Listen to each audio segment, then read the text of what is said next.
remember having a moment very early in the research for the book. I went to interview a guy called Professor Roy Baumeister, who's at the University of Queensland in Australia. And he's the leading expert in the world on willpower. He wrote a book called Willpower. I'm sure everyone's heard of the marshmallow test. He's the guy who invented that. So I go to interview him and I said, I'm thinking of writing a book about why people have got attention problems, trying to figure it out. And he said, oh, it's really interesting you say that, because I just find myself these days just playing games on my phone all the time. I just find, my own attention isn't very good. And I was sitting there, I was like, wait, didn't you write a book called Willpower? I was like, aren't you the strongest willed person in the world? Even if you can know literally all the scientific evidence about willpower, but if you're in an environment that invades you, you're not going to be able, you can defend yourself to some degree. And I realized the shift in consciousness I think we have to make on this issue, and there's a shift in consciousness on the other 11 issues as well, but on this issue, if you can't focus, if you can't pay attention, it's not your fault. There's not something wrong with you. There's not something wrong with your children. We are not medieval peasants begging at the court of King Zuckerberg for a few little crumbs of attention from his table. We are the free citizens of democracies, and we own our own minds, and we can reclaim them from the forces that are systematically degrading them if we want to. But we have to understand this as a systemic problem that requires systemic solutions, as well as to some degree an individual problem that we have to deal with individually. We have to do both.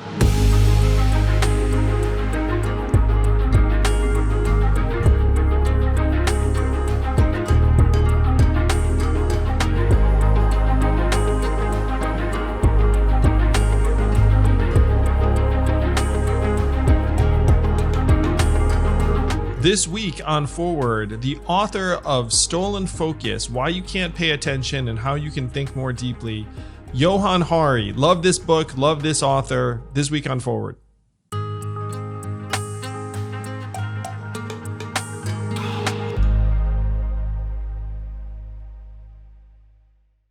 It is my pleasure to welcome to the podcast the author of Stolen Focus, Why You Can't Pay Attention and How You Can Think More Deeply, which we all want to do, Johann Hari. Welcome, Johann. Andrew, I'm so happy to be with you, especially because you make a cameo appearance in this book. So it feels slightly surreal and dreamlike that I'm talking to you, so I'm very happy. And I've admired your work for a long time, so I'm really, especially the work you've done on UBI, which also appears in this book and appeared in my last book. So I'm very, very excited to talk to you. Well, you're a bit of a futurist, my friend, but in this case, you're a presentist in the sense that you're arguing about a problem that I think most people feel very significantly, which is that our attention is eroding. We're kind of losing our minds. I have turned on the news in the last 5 years. You're totally right. You're totally right. Yeah, well, the media landscape is one thing, but what I love about this book is that you think much more deeply, where you have 12 causes as to why our attention is collapsing. But first, let's describe the problem a bit. And you share some deeply personal stories about yourself, people in your family. Like, we all have these stories. Heck, well, might as well. I mean, I will share my own version of this. And it's very tough for me, Johann, because in my case, I'm something of a public figure trying to get things done. So I can convince myself that Twitter is my job or that social media is like, oh, like I'm really doing something important if I like post this right now. So I'll tell you my personal nightmare, which I live many days, unfortunately, which is I'm a parent like you are. And my 9-year-old and 6-year-old first themselves are addicted to screens, but worse yet, when I'm around them, I often wander off and check my phone instead of focusing on them. And so then when I see them go to their screens, it's more difficult for me to say, hey, don't do that, because they see daddy doing it all the time. So that's my particular version of this. And I know different people have different experiences with it, but how did you come to decide to commit an entire book, which is a very, very significant commitment to this problem? No, it's so interesting what you're saying, Andrew, and I can't tell you how many people I know who are having the same experience as you. And I wrote the book because I could feel my own attention was getting significantly worse. It felt like every year that passed, things that require deep focus, like reading a book, watching long films, things that are very deep to my sense of myself, were getting more and more like running up a down escalator. Do you know what I mean? I could do it, but it was getting harder and harder. but to be honest, and I would blame myself. I thought, oh, your willpower isn't strong enough. You're just not good enough. And to be honest, I just put off thinking about it. And there was a moment in my life, which is sort of in a way a little bit further down the line in childhood than the experience you're having with your kids, but not so much further, that made me think, I need to investigate the science of this. I need to use my training in the social sciences at Cambridge University to investigate this. And I've got a godson. I call him Adam in the book. It's not his real name because I didn't want to, out him. But when he was 9, he developed this brief but freakishly intense obsession with Elvis. I never understood where it came from, but it was unbelievably cute. He would run around singing, Viva Las Vegas and Suspicious Minds. And he didn't know this had become like a cheesy cliche, so it was especially cute. And when I would tuck him in at night, he always got me to tell him the story of Elvis's life. I tried to skip over the bit at the end where he shits himself to death on the toilet. But and one night when I was tucking him in, he looked at me very intensely and he said, "Johann, will you take me to Graceland one day?" And I said, "Yeah, sure," in the way that you do with like 9-year-olds, knowing next week they're going to want to go somewhere else and somewhere else. And he said to me, "No, do you really promise? Will you take me to Graceland?" And I said, "I absolutely promise." And it never crossed my mind again until 10 years later when everything had gone wrong. So he dropped out of school when he was 15. And by the time he was 19, he just seemed to spend his entire life alternating between his iPad, his laptop, and his phone. His life was just passing in this blur of WhatsApp, YouTube, TikTok, porn. And it was like his mind was sort of whirring at the speed of Snapchat, where nothing still or serious could touch him. And he is a lovely person. But we were sitting, you can't see from the angle we're at, but I was sitting on the sofa just behind my laptop there. And I was trying to talk to him all day. And all day he was just in this sort of fragmented state. And I was kind of disgusted with myself, exactly like you're saying with your kids, because I was looking at my own phone the whole time. And then I suddenly remembered this moment all those years before. And I said to him, "Hey, let's go to Graceland." And he was like, "What?" He didn't even remember this childhood obsession. Wait. So 10 years later, did he still have a fondness for Elvis? I mean, only to the degree that everyone does, right? No, I don't think he even, no, not particularly. But I was like, the reason was I wanted to do something that would break this like numbing routine, right? And I said to him, and I could see that it awakened something in me. He hadn't been out of the country in a while. And I said to him, "Okay, I'll take you. We'll go all over the South, but on one condition. You've got to promise that you'll leave your phone in the hotel during the day, right? Because we can't just go around looking at Snapchat the whole time." And he absolutely solemnly swore, and I believe he meant it. And 2 weeks later, we landed in New Orleans, and we went around south, and then we got to Memphis. And have you ever been to Graceland, Andrew? I have not been to Graceland. I have been in that part of the country though, but Graceland has eluded me. So far, this is going to inspire you maybe. So when you arrive at the gates of Graceland now, this is even before COVID, there's no guide to show you around. What happens is they hand you an iPad and you put in earbuds and the iPad guides you around. So it says go left, go right, go straight ahead, whatever it might be.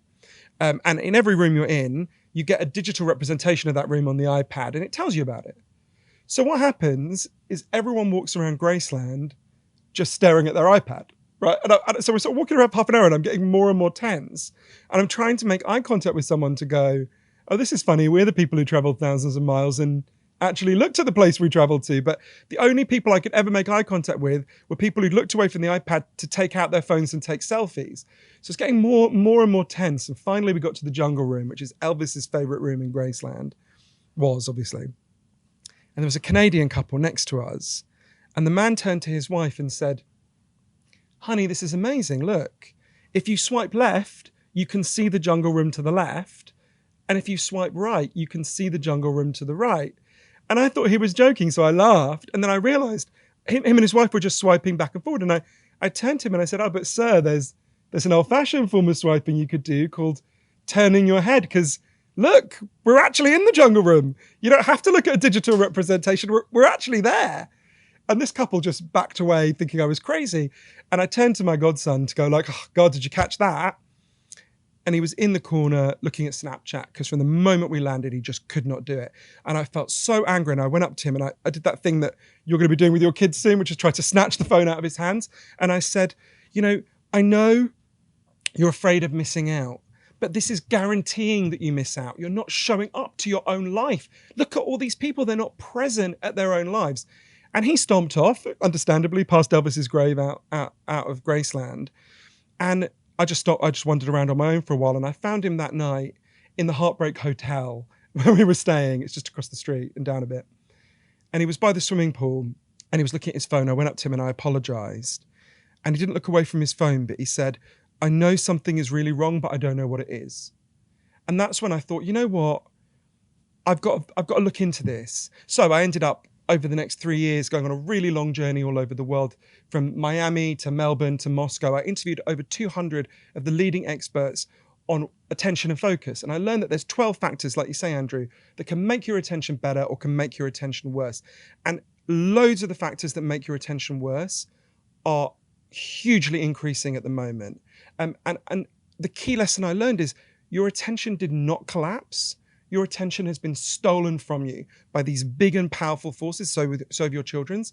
And we've got to deal with this in two ways. We've got to protect ourselves and our kids at an individual level, and we've got to take on the forces that are stealing our focus and attention.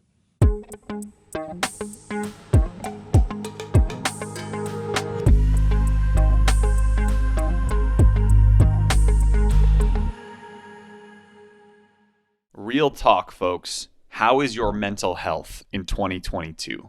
Is there something preventing you from achieving your goals? Anything interfering with your happiness? We want you guys to check out our sponsor, betterhelp.com/yang. I've used this since they started sponsoring this show. Andrew's used it. I've recommended it to friends.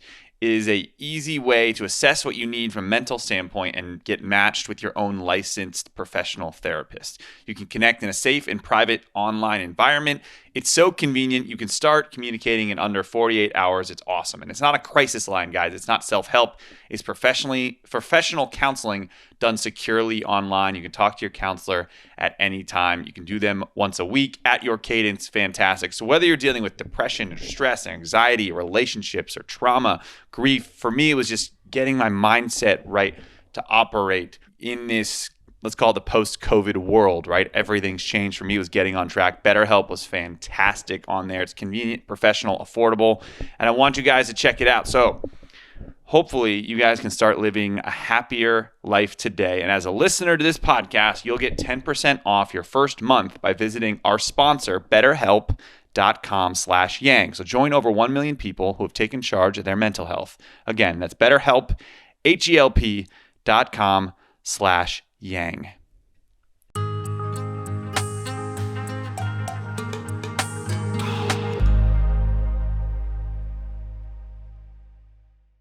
Yeah, well, one of the things you cite, I think it was the rise of cruel optimism, where you think that's like, oh, this is my fault. Like, I'm a bad parent, I'm a bad person, I'm weak-willed. When you realize that our consciousness is being strip mined by billion and trillion dollar companies, not just in tech, but we'll start with tech. And something that Tristan Harris said to me, and you know Tristan, he said that it's like if a whale is worth more dead than alive, if a piece of lumber is worth more in a piece of furniture than just sitting as a tree in nature. We kind of know what's going to happen to the whale and the tree. And right now we are worth more distracted, upset, animated, engaged, outraged, angry.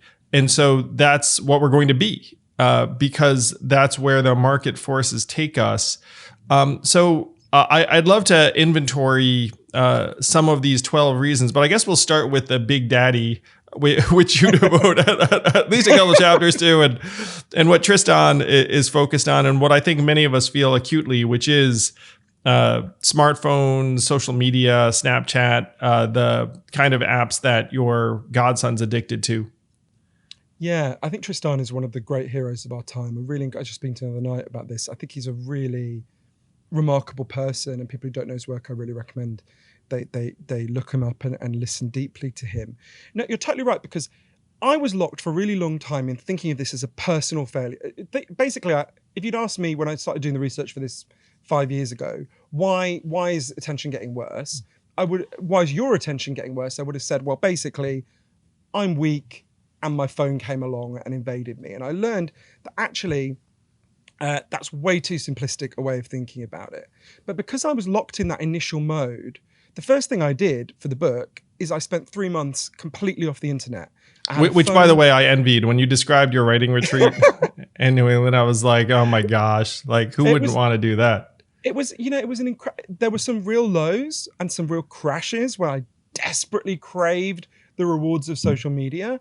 But what amazed me about that experience is how much my mind came back. Because I thought, I'm nearly 43. I thought, okay, you get older, your brain deteriorates, you mistake your own deterioration for the deterioration of the world. We're well past our intellectual primes, Johann. Exactly. We're just going to be churning out second rate. Just accept the slow descent into senility. But actually, my attention went back to what it had been when I was 17. I could sit and read a book for 8 hours a day and focus deeply. Now, there are lots of changes that happened to me when I was in Provincetown away from the internet that I realized caused that. It wasn't just the absence of social media, and I'm sure we'll talk about a lot of the others. But at the end of my time in Provincetown, I was like, I'm never going to go back to that way of living. My God, why would I ever go back to that? And I got my phone back, and within 2 months, I didn't ever go back to being as bad as I'd been before. But within 2 months, I was basically 80% back to where I'd been, right? And I only understood why when I went to interview James Williams, Dr. James Williams, incredible person who was a former senior strategist at Google, horrified by what they were doing to people, was being hijacked by his own creations, quit and became one of the world's leading experts on attention. And James said to me, you've made a fundamental mistake here in Provincetown.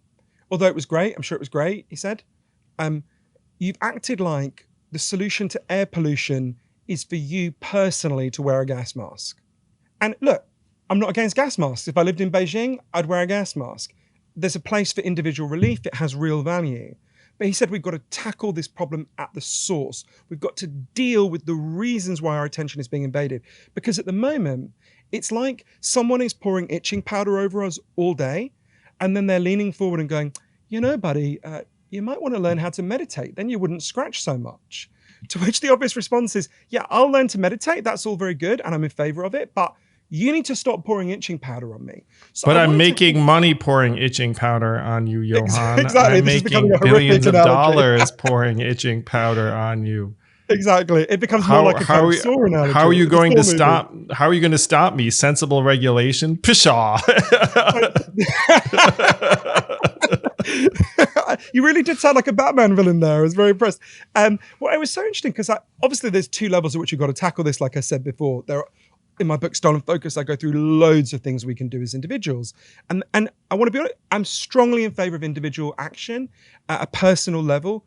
It can really help, but we've got a level with people that will only get you so far.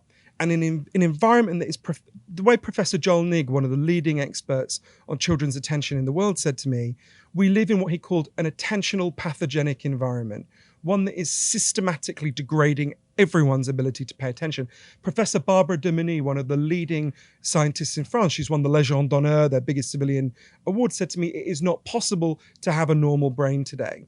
So if we want to think about, you've gone to exactly the right point, Andrew. You've gone to the heart of the issue because you're obviously so well informed about this, which is the business model, the business incentives. So there was a moment with this.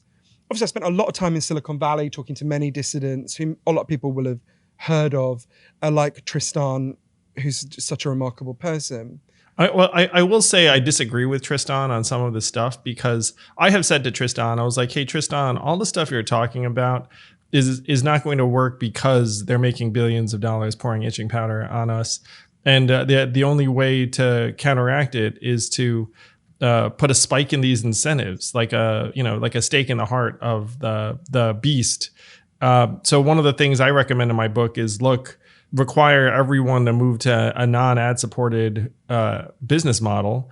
And my idea for that was just for the government just to say everyone gets a $20 a month stipend that you can then use to transition to ad supported Oh, sorry, not ad-free versions of all your favorite social media companies, and then the incentives would become more sane. But I just wanted to let you know, it's like, I love Tristan. I admire him a lot. He and I have talked about this, and I think he's too benign. It's interesting. I think he's moving. I agree with you. I think he's moving in your direction, and I think he's someone. You know, it's so interesting because if you look at a lot of these people who are accused of being Cassandras in Silicon Valley, they're so far from being Cassandras. They're reasonable, pragmatic people who just want to solve a problem. And there was a moment with Tristan and various other people where exactly that point you're making fell into place for me. So Tristan said to me, you open Facebook and it'll tell you lots of things, right? It'll tell you whose birthday it is. It'll tell you what you said on that same day 10 years ago. It'll tell you who tagged you in a post. We all know the list, right? There's one thing it doesn't have. There's no button that says something like, I'd like to meet up with my friends. Have any of my other friends indicated they'd like to meet up, right? Doesn't exist. Now, the minute I say that, everyone who's on Facebook thinks, well, that'd be a really useful app, right? I'd like to, get to a Friday night. Who wants to meet up? There's no obvious mechanism to figure that out using Facebook. It'd be hugely popular with its users. So why doesn't the market provide it? And the answer is very obvious. I know you know it really well, Andrew. Every time you open Facebook, they make money in two ways.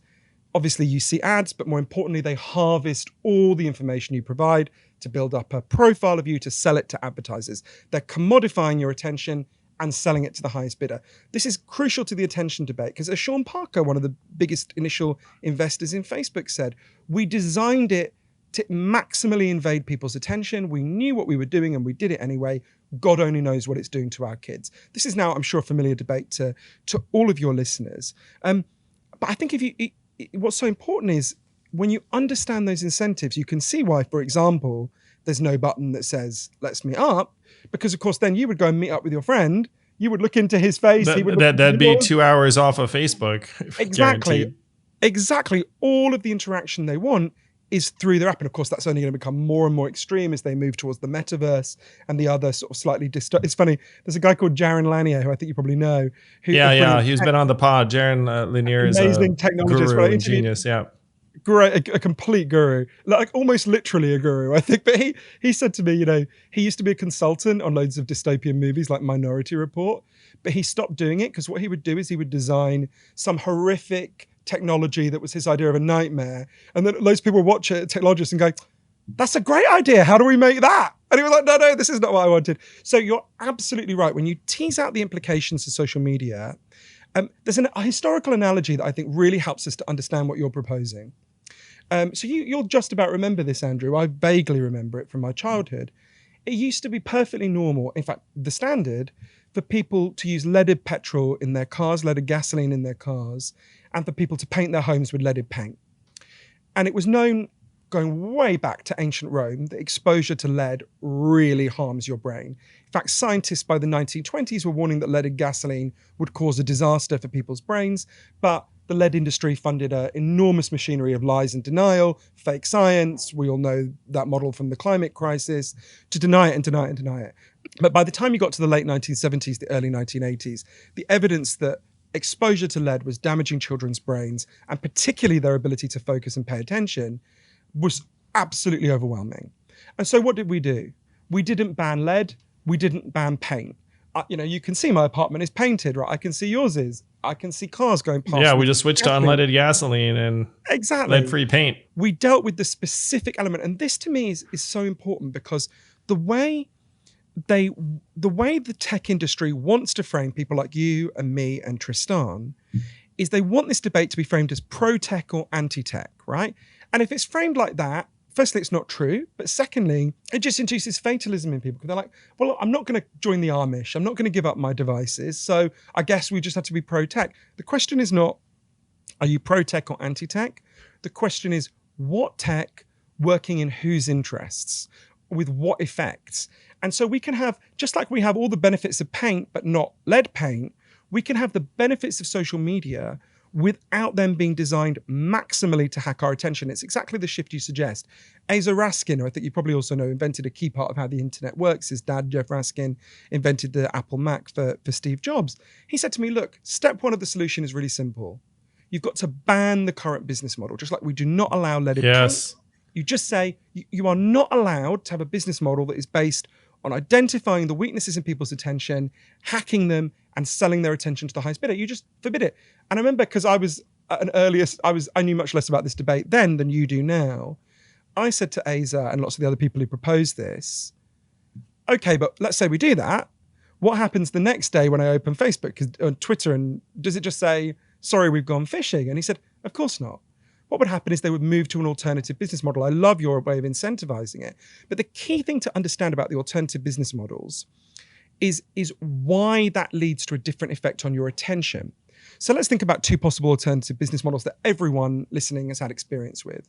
The first is subscription. We all know how Netflix works. You pay a certain amount. Love it. The second is your apartment, my apartment, is connected to the sewage systems. Before we had sewers, we had, feces in the street, we had outbreaks of cholera. So all of us together pay to build the sewers and maintain the sewers. You own the sewers of New York City. I own the sewers of Las Vegas and London, places where I live, right? Wait, you live in Vegas? No, I'm kidding. I spend a lot of time in Vegas. It's because of a book I'm writing. It's a long story. I'll tell you another time. But the and it's an amazing place. It may be that just like we own the sewage pipes together, we want to own the information pipes together, because we're getting the attentional equivalent of cholera. And the key thing is, once we move to this different business model, exactly like you say, Andrew, all the incentives change. At the moment, every incentive for these machines, for the people who currently run the social media companies, doesn't matter if they're nice people or horrible people. Yes. All of their incentives are one thing. How do I get Andrew to pick up his phone more and scroll more? And how do I get Andrew's kids to pick up his phone more and scroll more? That's it. Just the same way the head of KFC, all he cares about is, did Andrew eat any KFC today? That's it. That's all he cares about, right? Doesn't matter if he's nice or nasty. But the whole thing at the moment is designed to maximally invade your attention. Now, of course, there's a degree to which when these technologies were invented, they would have had some effect on our attention anyway, and I can talk about some of the ways they do and what we can do about that. But they have been designed to maximally invade our attention. They can just as easily be designed to maximally heal our attention. Once you're the customer in this different business model and not the product, Facebook can start to ask itself, well, what does Andrew want? Oh, Andrew wants to meet up with his friends. Let's give him a button to meet up with his friends. Yep. Oh, it could Andrew actually become a life enhancement instead of an attention degrader. Exactly. And for all of the 12 causes of attention problems that I write about in Stolen Focus, that all of them but one, there's two levels like this. There's lots of stuff we can do to protect ourselves, and we can talk about that as individuals, but we've got to take on these forces in the same way that the lead industry was never going to just give up putting lead in paint and petrol, right? They had to be made to do it. I'm sure they just woke up and had a crisis of conscience, Johann. Come on. I mean, it's hard to think. They said, we're tired of making money. Exactly. We've made enough. And exactly, we've done enough. Let's have a good life in our house made of lead, where we go slowly insane and our children can't think or speak anymore. Exactly. And I think this requires it was one of the things that I had to do in my own mind as I was working on the book, is really shift consciousness on this. Because for a long time, I thought of this as a failure of willpower, right? And actually I had a really interesting... That's very American of you, Johann. It's like, rugged individualism. Like, what? Exactly. I spent way too much time in the United States. I was like, God damn it, it's on me, right? And I remember having a moment very early in the research for the book. I went to interview a guy called Professor Roy Baumeister, who's at the University of Queensland in Australia. And he's the leading expert in the world on willpower. He wrote a book called Willpower. I'm sure everyone's heard of the marshmallow test. He's the guy who invented that. So I go to interview him and I said, I'm thinking of writing a book about why people have got attention problems, trying to figure it out. And he said, oh, it's really interesting you say that, because I just find myself these days just playing games on my phone all the time. I just find, my own attention isn't very good. And I was sitting there, I was like, wait, didn't you write a book called Willpower? I was like, aren't you the strongest willed person in the world? Even if you know literally all the scientific evidence about willpower, but if you're in an environment that invades you, you're not going to be able, you can defend yourself to some degree. And I realized the shift in consciousness I think we have to make on this issue, and there's a shift in consciousness on the other 11 issues as well, but on this issue, if you can't focus, if you can't pay attention, it's not your fault. There's not something wrong with you. There's not something wrong with your children. We are not medieval peasants begging at the court of King Zuckerberg for a few little crumbs of attention from his table. We are the free citizens of democracies, and we own our own minds, and we can reclaim them from the forces that are systematically degrading them if we want to. But we have to understand this as a systemic problem that requires systemic solutions, as well as to some degree an individual problem that we have to deal with individually. We have to do both. And just like there needed, and obviously still needs to be, a feminist movement to reclaim women's bodies and their lives, I would argue we need an attention movement to take on these big forces that are degrading our ability to think. They've created what Professor Earl Miller, one of the leading neuroscientists in the world, calls a perfect storm of cognitive degradation. We've got to take on these forces, not least because, and you know this much better than I do, Andrew, these forces are only going to become more invasive if we don't act. It's like we're in a race. So to one side, let's think about this one of the 12 causes, not the biggest cause, by the way, affecting our attention, which we might get to, but think about this cause. On the one side, think about Paul Graham, one of the leading investors in Silicon Valley, who said the world is on course to be much more addictive in the next 40 years than the last 40 years. Think about how much more compelling to your child TikTok is than Facebook, right? Imagine that level of invasiveness. The problem with TikTok videos is they're a little bit too long. You know, my idea is a new app called Tick, and the maximum length of a video, 2.5 seconds. And then Tick will be, and then I will launch a rival called T, which will be like, oh no, you're gonna beat me. A second. Exactly. So if you think of it as a race, right? On the one side, you've got this increasingly invasive technology. What we've got to have on the other side is a movement of ordinary people saying, no, you don't get to do this to us. You don't get to do this to our children. And of course, that movement's begun. People like Tristan, the Centre for Humane Technology, which everyone should sign up to. And I go through at the back of the book, just a huge range of organizations that are fighting on the different dimensions of this issue. But we've got to take on these forces, because if we don't, my worry is that this could be like the obesity crisis or the climate crisis, which is the further in you get, the harder it is to get back. And this relates to a deeper thing about attention. Everyone listening or watching, if you just think about anything you've ever achieved in your life, you know, whether it's setting up a business, being a good parent, learning to play the guitar, whatever it might be, that thing that you're proud of took a huge amount of sustained attention and focus. And attention and focus are now breaking down. The average office worker now focuses on any one task for only 3 minutes. For every one child who was diagnosed with attention problems when I was 7 years old, there's now 100 children diagnosed that way. And when attention breaks, and that's because there's a real problem. And when attention breaks down, your ability to achieve your goals and solve your problems breaks down, right? A person who's addled, who can't focus, is much less effective in the world. And my worry is it's going to take a lot of attention and focus to reclaim our attention and focus. And if we become more and more addled and we're on a downward trajectory, right? If you look at the evidence on this, I think it's pretty clear. We're on a significant downward trajectory. It's a bit like when I've had periods in my life when I've been obese. It can be a bit like when you put on so much weight that it's really hard to exercise and lose the weight, right? And my worry is if we don't act quite quickly on this question to protect ourselves and our children, we're going to go deeper and deeper into this attention crisis. I think this is really urgent.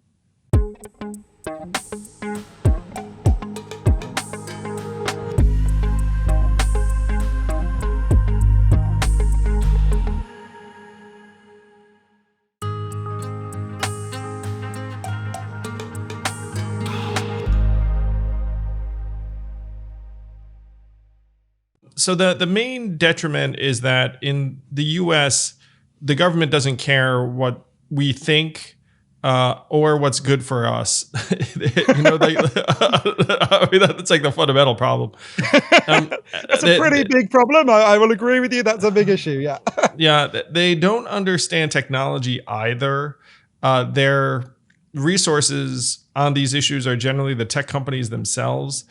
One organization doing great work on this space politically is Common Sense Media, which is largely a group of parents who figured out that this stuff is toxic for our kids. It's run by a guy named Jim Steyer.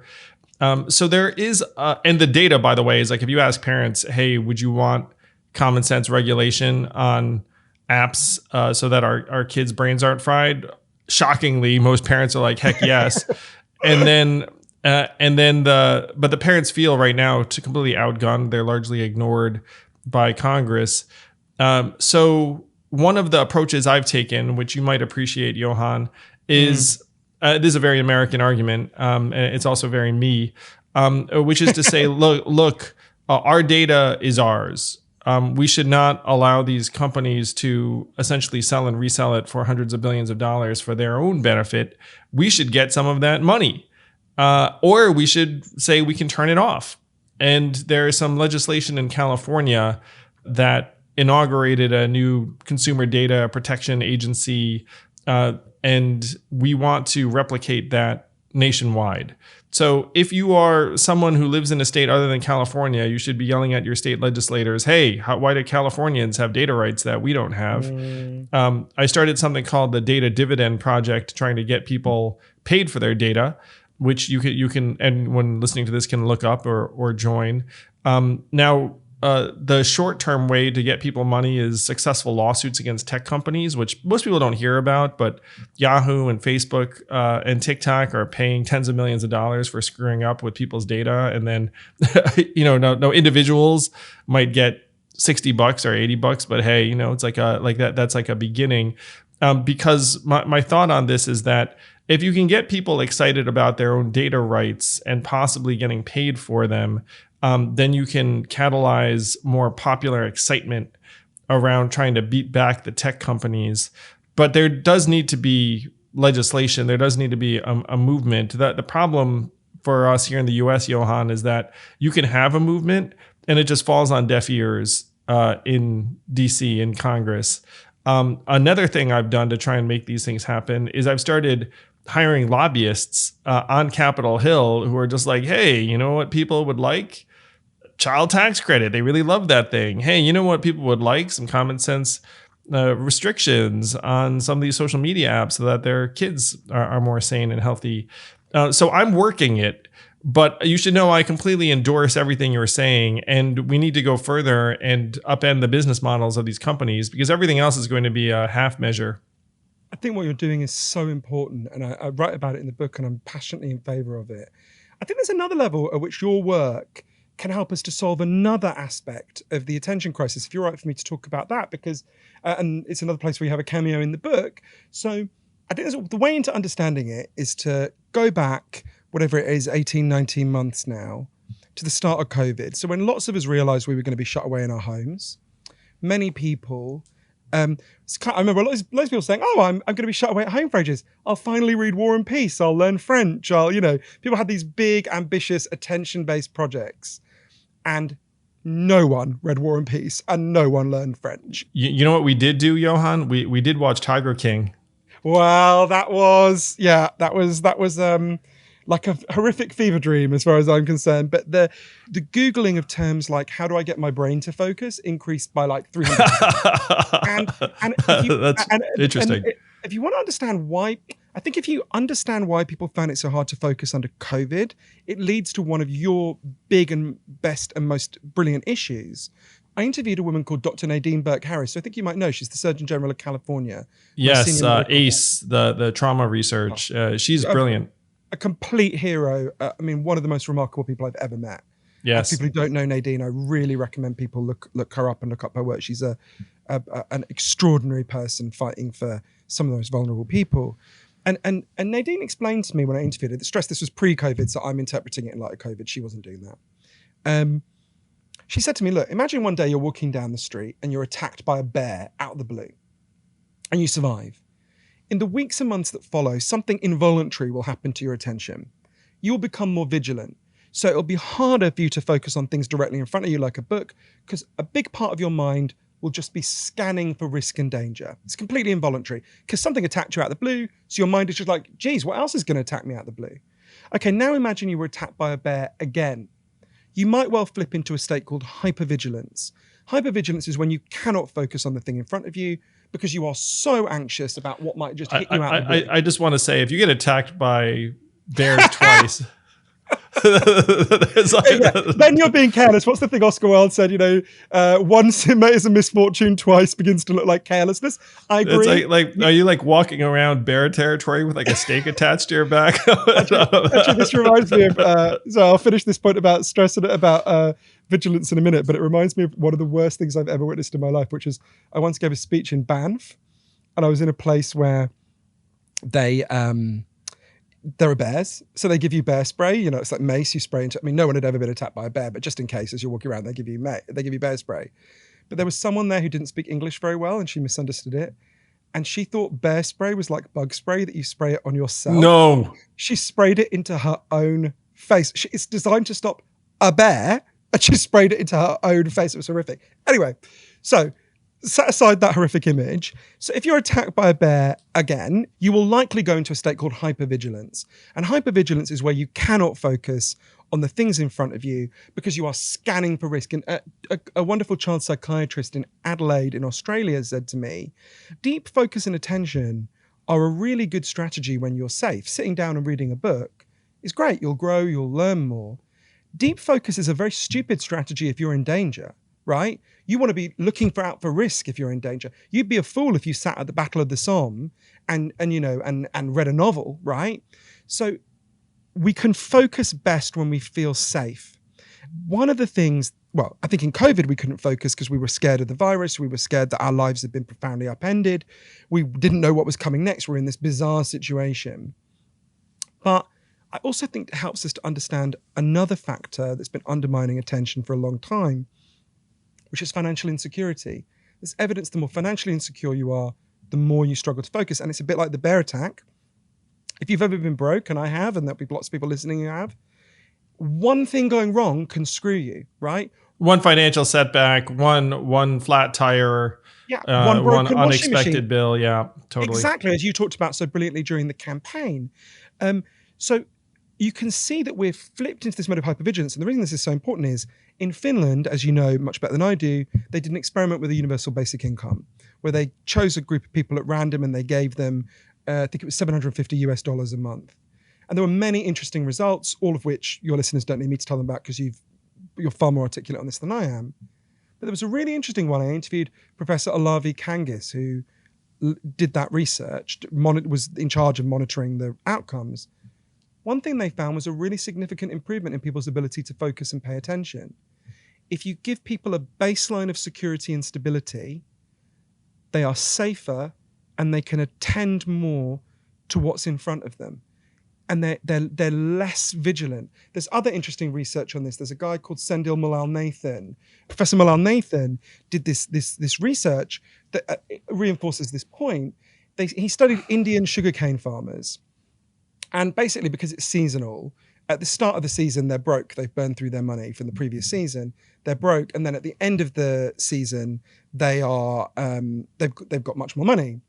And he tested their IQ when they were broke and when they had money. They scored 13 IQ points better when they had money than when they didn't, because it just screws your intelligence and it screws your attention if you're anxious and scanning for risk. Stress, anything we do that reduces stress improves and enhances attention over time.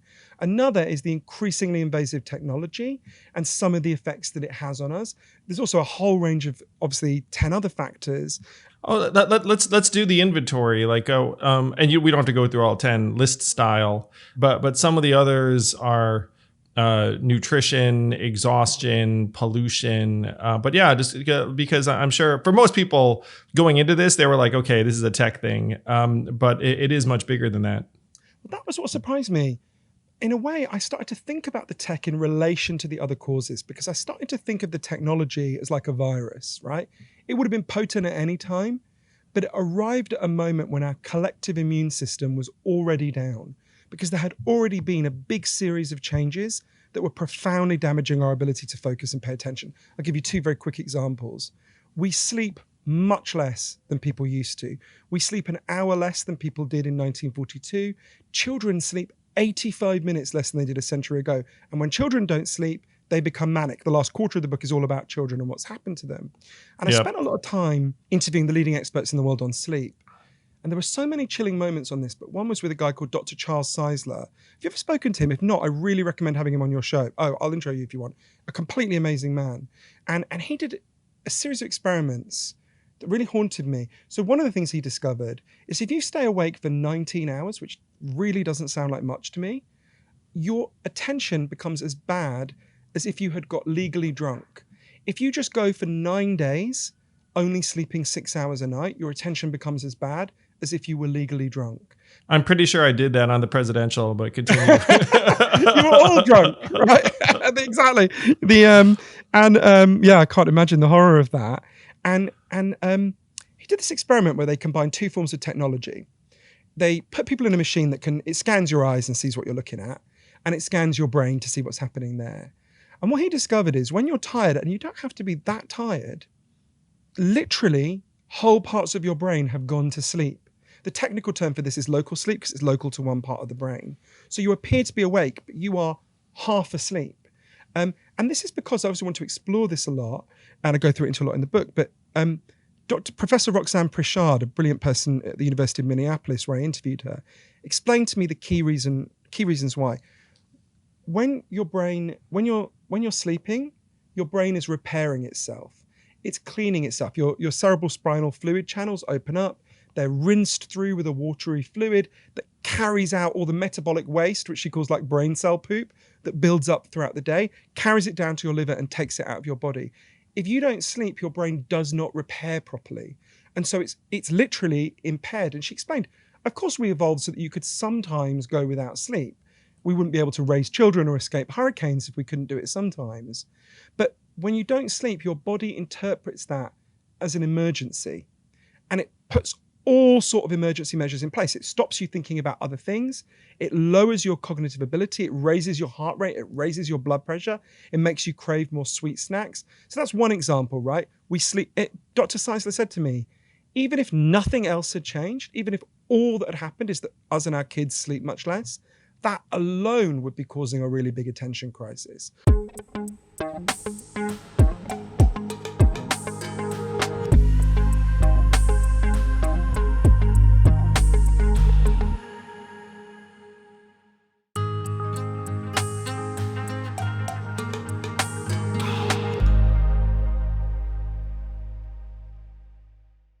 I'll give you an example, another one of the 12, which is the way we eat.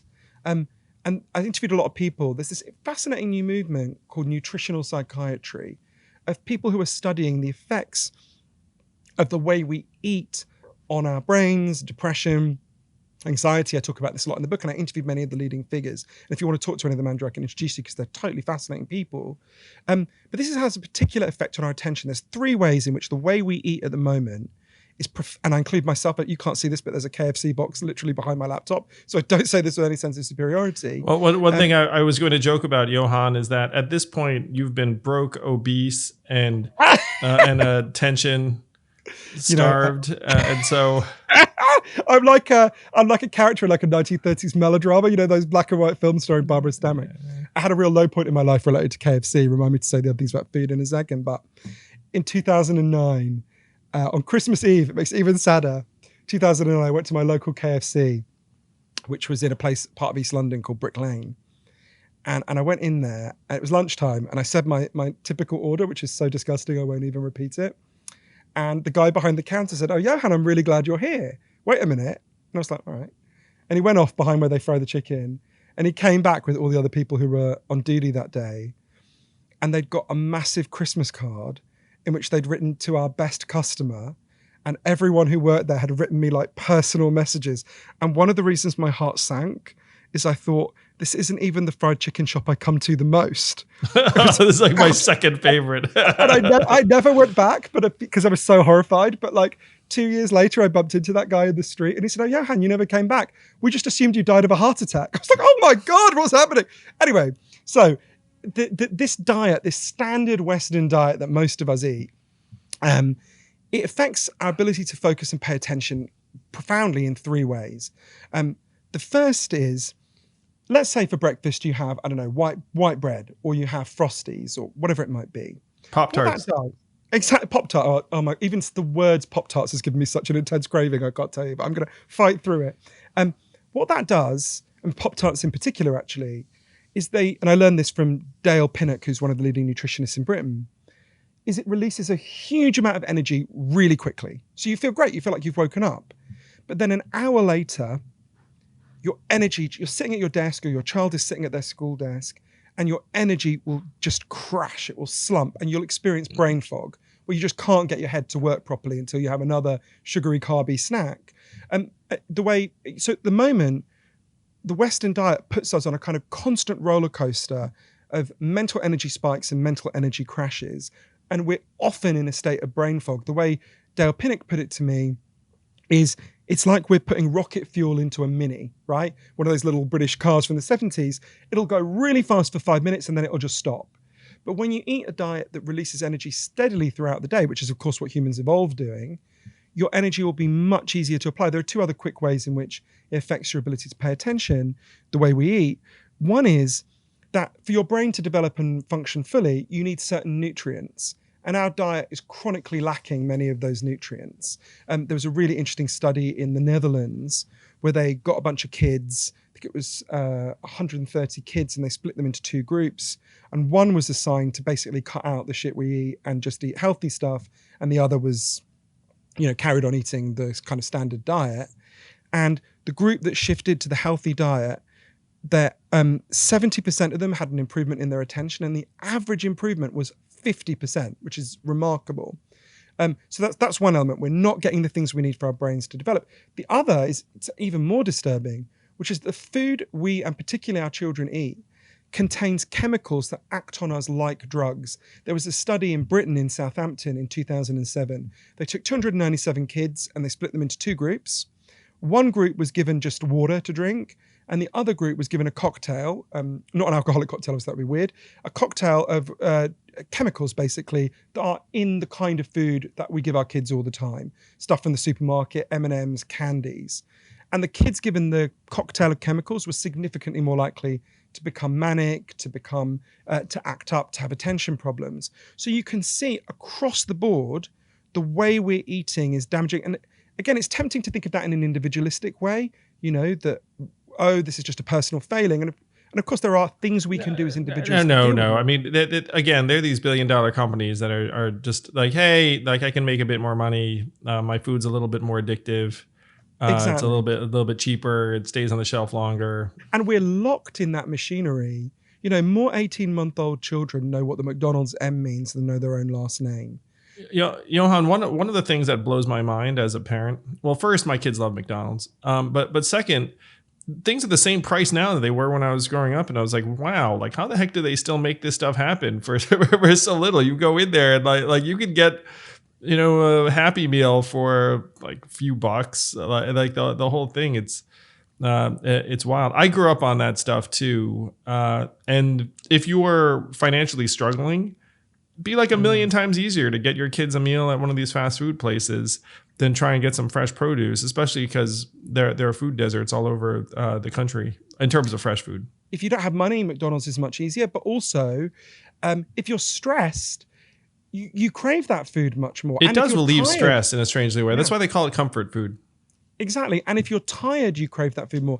And that's something that's true of so many of the factors that I write about in Stolen Focus. Of these 12 factors, they all interact, right? They all interact in complex They reinforce ways. each other. Exactly. So it's like we create a kind of disastrous spiral that goes downward and downward and downward. And this is why one of the reasons I really admire you, Andrew.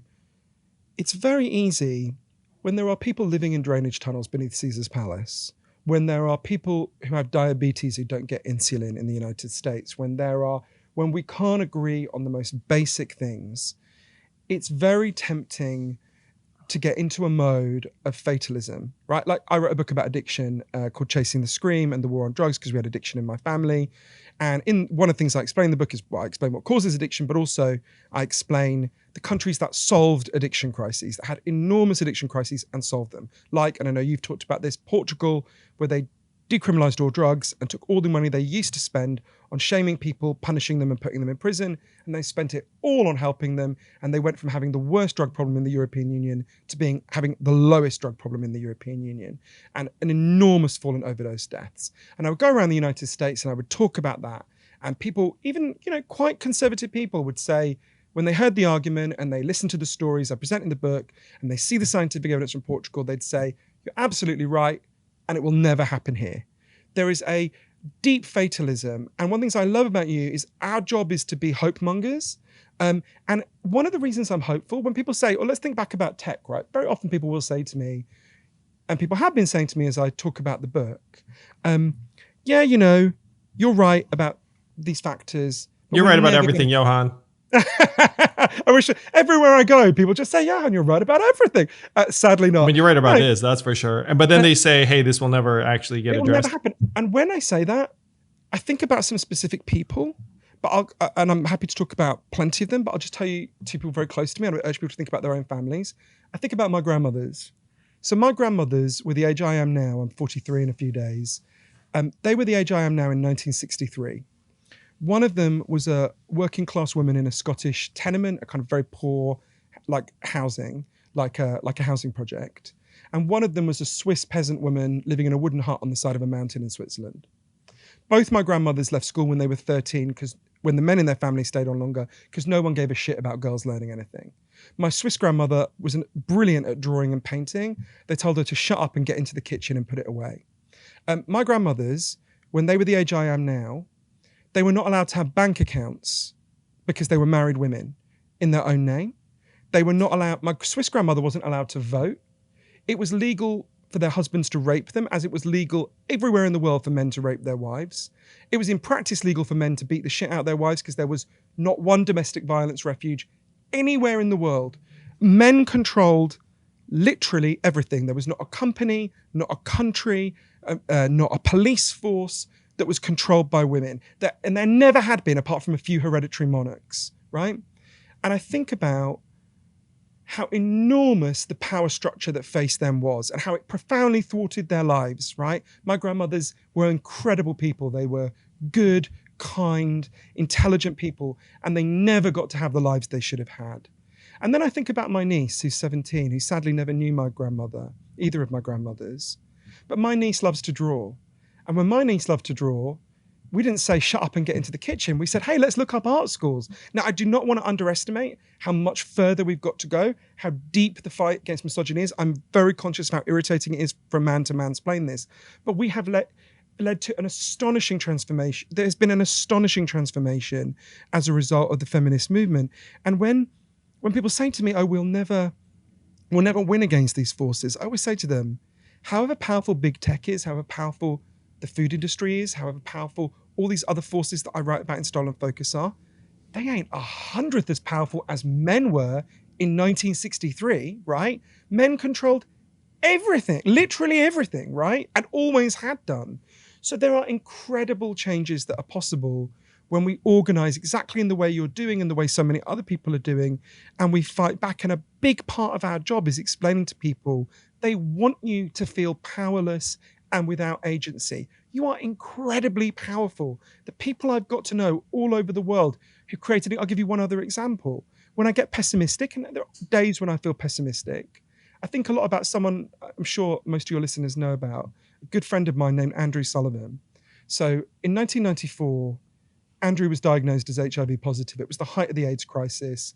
His best friend Patrick had just died of AIDS. As far as he knew, there was no hope in sight. He thought he had a couple of years to live. So Andrew quit his job. He was the editor of the New Republic, and he went to Provincetown to die. And he decided that before he died, he was going to do one last thing. He was going to write a book about a crazy utopian idea that no one had ever written a book about before. And he thought, well, I'll never live to see this happen. No one alive today will ever live to see this happen. But maybe somewhere down the line, someone will pick this up. The idea he wrote the first book about was gay marriage, an amazing book called Virtually Normal. When I get pessimistic, I try to imagine going back in time to Provincetown in 2004 and saying to Andrew, okay, Andrew, you're not going to believe me, but whatever it is, 26 years from now, A, you'll be alive. That would have blown his mind. B, you'll be married to a man. That would have been inconceivable to him. And C, I'll be with you when the Supreme Court of the United States, quotes from this book you're writing now, when it makes it mandatory for every state in the United States to introduce gay marriage. And the next day, you'll be invited to a White House lit up in the colors of the rainbow flag to have dinner with the president to celebrate what you and so many other people have achieved. Oh, and by the way, that president, he's going to be black, right? Every aspect of that would have sounded like preposterous science fiction. But me saying to you, Sir Andrew, 26 years from now, a trans president is going to invite us to smoke crack with her in the Oval Office, right? It would have not that we want that. Oh, I mean, and they'll be quoting from Stolen Focus as they write. They'll be quoting you. They'll be quoting you as they write legislation to completely change the business model. I will say I agree with you that we probably don't have that much time. That if we're going to make this stuff happen, it's going to be a little bit sooner. But continue. You know, I understand that this is an illustration that incredible things are possible that might be beyond the imagination of most people. And I completely agree with you that there is a massive need for this movement. And my thinking on it is this: we are setting our kids up to fail for a host of reasons. But one of them is that they're anxious, they're depressed, their minds are getting strip mined, they're not able to focus and pay attention. And in that environment, it's going to be very difficult for them to have the kind of lives that we want for them. And so if we want to turn that around, we have to get back our data, our minds, our autonomy, our humanity, our agency, and imagining that individuals can somehow protect themselves from billion and trillion dollar corporations is ridiculous. What Roger McNamee said is that in the old days, when they did industrial production, you just dumped the chemicals in the back. And then at some point, someone realized, you know what? Those chemicals end up seeping into the river and then end up poisoning people. You should probably have some rules around around disposing of them.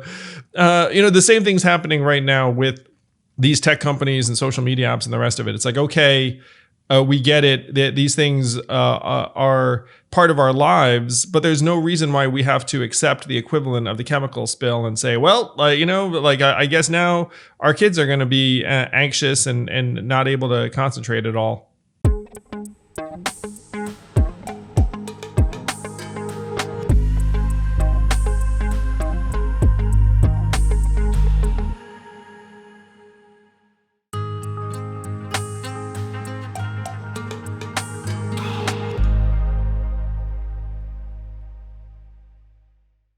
Up to now, almost all of the debate has been focused upon individual changes. And I'm passionately in favor of individual changes. This is one reason I love your book, Johann, is that you call it like it is. It's like, look, like expecting us to do this individually is bullshit. Yeah. I mean, look, there are things you can do and it might help you 20%. I'd say the changes I've made, which are really significant and I talk about in the book, have boosted personally my attention by about 20%. That's even if I did nothing else, that would be worth doing. But I mean, it's bullshit in the sense of it's Professor Joel Nigg, one of the leading experts on children's attention problems, he just said to me, look, if you see bodies coming down the river, you can fish the bodies out the river. That's worth doing. But you've got to go upriver to see why the bodies are coming down in the first place. And in the same way, we've got to figure out why this is happening. And the science is very clear on this, right? It was one of the things that was striking to me, the evidence for how this is degrading our attention and focus. And it comes back to that thing, exactly what you're saying about efficacy. Remember Dr. James Williams, the amazing attention expert, said to me, the axe existed for 1.4 million years before anyone thought to put a handle on it. The entire World Wide Web has existed for less than 10,000 days. We can change these things if we want to.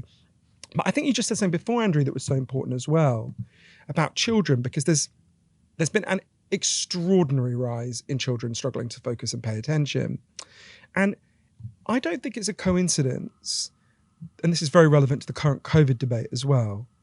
I don't think it's a coincidence that this extraordinary explosion in children's attention problems coincided with a profound transformation in the nature of childhood itself. And I tell this in the book partly through the story of an incredible woman called Lenore Skenazy. So Lenore, like everyone else who grew up in the 60s, Lenore, I mean, this will seem almost unbelievable to people who hear it now. So Lenore grew up in a suburb of Chicago, normal suburb. From when she was 5 years old, she would walk out the house on her own and she would walk to school, which was 15 minutes away, on her own. I mean, she would bump into the other kids on the way. She would be helped across the road when she got to the school by a 10-year-old boy whose job was to help the 5-year-olds across the street. And then when school ended, she would leave on her own, wander around the neighborhood with her friends, and go home by 6 o'clock when she was hungry, right? That was what childhood was like for almost all humans, for almost all of our history. Children just went off, they ran around, they played with each other, and then they came home. By the time Lenore became a parent, she was living in Queens in the 90s. By then, children never played outside except without adults looking after them. You were expected to walk your child to school and wait and make sure the child walked through the door, and you were expected to be there to pick them up like a package at the end of the day. By 2003, only 10% of American children ever played outside their home without adult supervision. And I think, if I remember rightly, even the ones that did, the average was something like 10 minutes a week, right? So basically nothing, right? Childhood began to happen entirely behind closed doors, which was unprecedented in human history, never been done. And there's lots of evidence, if you look at the component parts of that damages attention. So I go through lots of them, but let's look at a really no shit Sherlock one. The evidence is very clear. Children who exercise and run around can focus much better than children who don't. In fact, one of the single best treatments for children with attention problems is to let them go and run around, right? And yet we have physically prevented children from running around. And the reason Lenore is one of the heroes of the book and a completely amazing human being is Lenore realized, look, if you face that problem and you're a parent, you can't be the only parent sending your child out, that you just seem like a mad person and the child gets frightened. So she runs, it already existed before her actually, but she began to run an amazing organization I really recommend everyone looks up called letgrow.org, which was about persuading entire communities, entire schools, entire groups of parents to restore childhood. Let our children grow. And Andrew, I can't tell you how moving it was to go and look at these programs. I'll give you an example. I went with Lenore to their program in Long Island. And we went to 2 schools. We went to a place called Roanoke Elementary, and we met a group of 9-year-olds. And then we went to a kind of, and that was in quite a poor neighborhood. Then we went to a kind of fancier neighborhood, and we spoke to teenagers. And I'll give you an example of one of the kids. There was this boy there. He was a 14-year-old boy. And he was a big, strapping, strong 14-year-old boy. And until this program had begun 9 months before, his parents had never let him out of his house unsupervised. Never. They didn't even let him go for a run around the block, right? And I'll never forget the phrase he used. He said, they wouldn't let me out because they were worried about, the phrase he used was, all these kidnappings. Now, this is a part of Long Island where the French bakery is across the street from the olive oil store. Yeah, statistically, the odds of something like that happening to a kid so low. And I got to say, man, like I see even the cartoon programming that our kids are exposed to, and it's like stranger danger. It's like, I know it's like it makes it seem like the world is filled with deadly threats. And I'm just like, this is not great training. This young man had had a level of fear that would have been appropriate if he had lived in Medellin at the height of Pablo Escobar's terror, right? When in fact, his chances of being kidnapped his chances of being hit by lightning are 3 times greater than his chance of being kidnapped. But then this program began, and he began to play outdoors with his friends. And eventually what happened is they went to the woods and they built a fort together, and they left their phones at home and they went to this fort and they talked and they played and they ran around. And this boy describing this with his friends, it was like watching someone come to life. And after he left, Lenore said, think about all of human history. For almost all of human history, people had to go out, they had to hunt, they had to seek, they had to build. And then in one generation, we took all of that away from children. And that boy, the minute he was set free, went with his friends into the woods and built a fort. And there is something deep in human nature. Children want to roam. And the only place where our children get to roam around and get to be free is in video games. I went to this place called Restart Washington, which is the first ever internet rehab center in the world. It's outside Spokane in Washington. I remember when I arrived there, it's like a clearing in the woods. The first thing I did, absolutely instinctively when I arrived, was look at my phone and feel really irritated. I couldn't get any reception. And then I was like, oh, wait, you're in the right place, the rehab center for internet addiction. But I remember I spent a lot of time there speaking to these young men, and they get all kinds of people there, but they disproportionately get young men who become obsessed with multiplayer online role-playing games. Like when I was there, it was World of Warcraft, but I'm guessing now it would be Fortnite.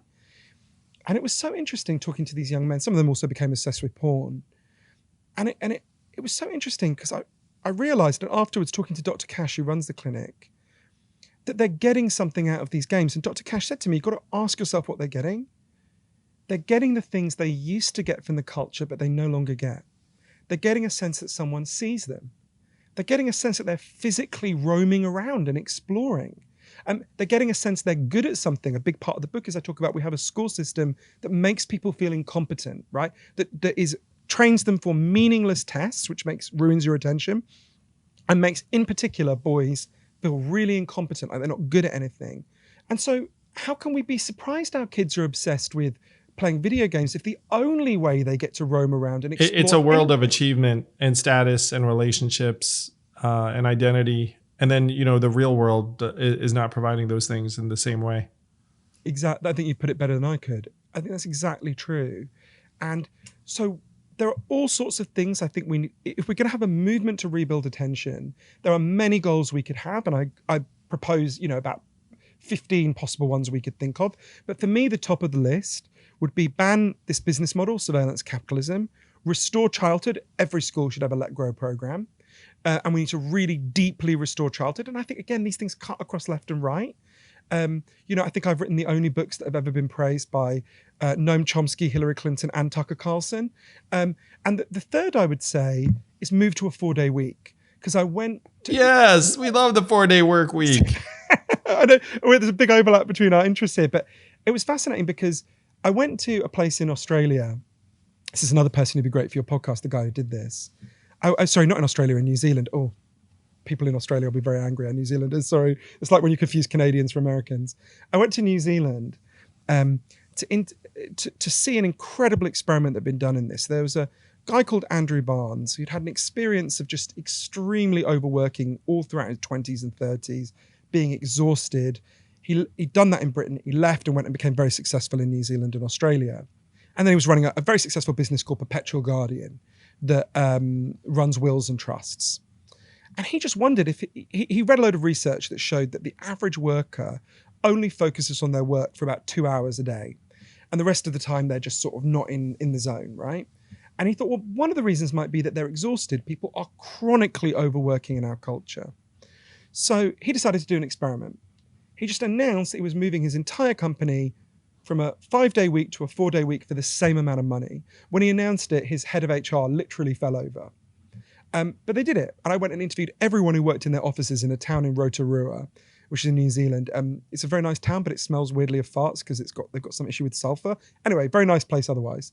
And it was fascinating. So what they had discovered, and this was monitored by academics at the business school in Auckland, is they achieved more in 4 days than they did in 5. And this has happened in so many places where they've done experiments with 4-day weeks. And at first when I learned that, it felt almost too good to be true. But then I went to interview Professor Jeffrey Pfeffer in Stanford, who's an expert on organizational behavior. And he said to me, look, if you want to understand why it works, it's not complicated. Ask any sports fan, do you want your team to walk onto the pitch exhausted, burned out, or do you want them to walk on the pitch refreshed, renewed, having rested, having slept well? It's not a difficult choice, right? So I would argue, although there's many other potential things we could fight for, and I can talk about loads of other big social reforms that we could do, and of course I talk about lots of individual things people can do, I think if we fought for those 3 things, firstly, I think those 3 things appeal to pretty much everyone. It'd be an odd person who didn't find those things appealing. Secondly, I think in the medium term, they are achievable. And thirdly, I think they'll begin to give us the space to get our focus back, where we could then begin to look at some of the other causes, some of the other 12 causes that I'm talking about. Does that ring true to you, Andrew? I enthusiastically endorse your top 3. Change the business model of these tech companies. Let's give kids their childhood back. And let's go to a 4-day work week. Amen. So I'm completely on board. The Forward Party is completely on board with those goals. They'll be very popular. And I am completely on board with everyone picking up your book because it's an important book. I hope it spurs a revolution. Stolen focus, why you can't pay attention, and how you can think more deeply. There's so much wisdom in this book, Johann. There's a lot of humanity, they're you're very thorough, so it's got all of the backup in terms of the experts and the science. But there's heart behind it, and I think what you're articulating really is that we're losing our sense of self, and we have to take it back. And you're a champion of humanity for this. I hope this book is a worldwide bestseller. Everyone listening to this should buy the book. And then equally importantly, let's do something about it. Let's take back our own minds and help accomplish some of these goals that Johann's setting out. Really, I'm so thrilled to be having this conversation with you. Oh. And one other thing is that I feel like you're such a fount that we could do this again and just talk about a totally different set of things. And you're already working on like other things. You've got like an incredibly prolific mind, my friend. But yeah, I'm 1,000% on board with those 3 goals. Oh, thanks, Andrew. You're doing such important work, and you're in the book because I really admire the work you're doing. And I meant to say, my publishers tase me if I don't say this. People can listen for free on the website to interviews with loads of the experts, with all of the experts we've talked about. If they go to stolenfocusbook.com, and they can also see there where to get the audiobook, the ebook, or the physical book. You're meant to say you can buy it in all good bookshops, but I also want to say you can buy it in shitty bookshops as well. It's not like a bar where like only the good bookshops stock it. But I got in trouble at the end of a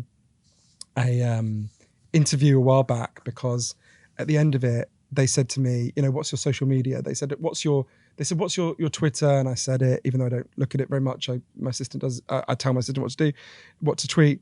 And they said, what's your Facebook? What's your Instagram? And then they said to me, what's your Snapchat? And I said, I am a 43-year-old man. The only 43-year-old men on Snapchat are certainly pedophiles, right? Like, why are they there? What's going on? And then I said, that TV show To Catch a Predator? I said, the next season of To Catch a Predator should literally be they go up to adult men in the street and say, what is your Snapchat handle? And if they have an answer, just immediately arrest them, right? Anyway, the guy who was interviewing me didn't laugh. I later looked him up, and he's older than 40 and has a very substantial Snapchat presence. And I was like, oh dear, I've accidentally called him a pedophile. So I'm glad I got through this interview without accidentally horribly insulting you, because I'm a big fan of yours. So hooray. You made it. Stolenfocusbook.com sounds like an awesome resource, and a lot of my fans love audiobooks and audio clips. So go to stolenfocusbook.com. You can hear the interviews that Johann conducted for this book, or just buy the book the old-fashioned way.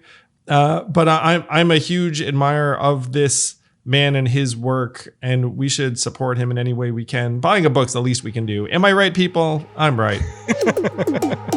Brilliant. Cheers.